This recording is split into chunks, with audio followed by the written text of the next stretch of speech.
पराली जलाए जाने के मामले को लेकर यूपी की योगी आदित्यनाथ सरकार भी अब सख्त होती हुई नजर आ रही है। यूपी सरकार द्वारा अधिकारियों को स्पष्ट रूप से आदेश दिया गया है कि यह सुनिश्चित किया जाए कि चालू वित्त वर्ष 2025-26 में पराली जलाए जाने की कोई भी घटना न सामने आए। इसी बीच आपको बता दें कि पराली जलाए जाने को लेकर यूपी सरकार द्वारा विस्तृत दिशा निर्देश भी जारी किया गया है। सीएम योगी ने पराली जलाए जाने को लेकर कहा कि इससे प्रदूषण में इजाफा होता है और इससे लोगों के स्वास्थ्य पर बुरा असर पड़ता है। ऐसे में किसानों को पराली के प्रबंधन के अलग तरीकों के बारे में जागरूक किया जाएगा। बता दें कि कई किसानों द्वारा धान की फसल को काटने के बाद फसल के अवशेषों को खेतों में छोड़ दिया जाता है और बाद में इन अवशेषों को जल्दी हटाने के चक्कर में जला दिया जाता है। इससे प्रदूषण में बढ़ोतरी होती है। यूपी में अब राज्य सरकार ने पराली को जलाए जाने की घटनाओं पर रोक लगाने के लिए सैटेलाइट की मदद से पराली जलाने की घटनाओं पर लगातार नजर रखने और जिन जिलों में भी ऐसी घटनाएं ज्यादा होती है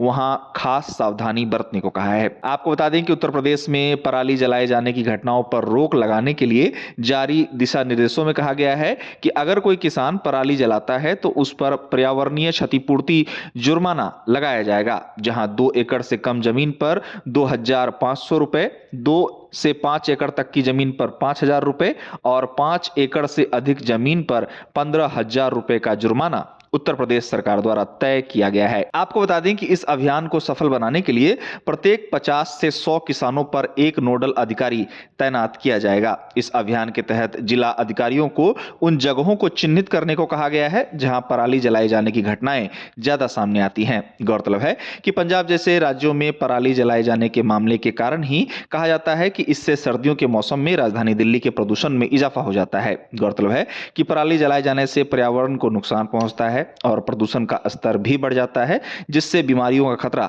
बढ़ने की संभावना बनी रहती है। ऐसे में विभिन्न राज्यों की सरकारों की कोशिश है कि पराली के प्रबंधन के लिए किसानों को इसे जलाने के बजाय अन्य विकल्प प्रदान किए जाएं ताकि पर्यावरण को प्रदूषण से बचाया जा सके।